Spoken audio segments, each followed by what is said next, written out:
အမှန်တကယ်တရားတူးမရပါပဲလေမိမိကိုယ်ကိုတရားတူးရနေတရားဟန်ဆောင်ကောင်းကောင်းဖြင့်ဝန်ခံပြောကြားဝါကြွားနေသူသည်ဝတ္တလတုတ်တော်အရာမြည်တို့ခေါ်ဆိုရပါမည်နီဒီအယုံမဆုံးလူသားပါဗျာ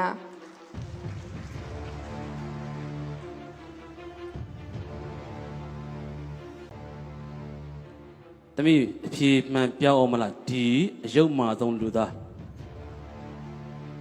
မပြောင်းတော့ပါဘူးဘုံဘုံကိုကျော်တော်လင်း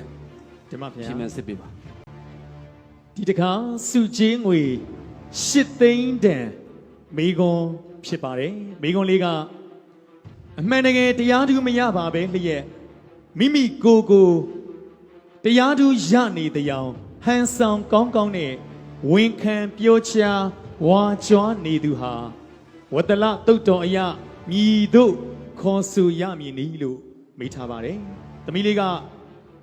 အဖြေကိုဒီအယုတ်မာဆုံးလူသားလို့ဖြေဆိုထားပါတယ်8သိန်းတန်မေခွန်ရဲ့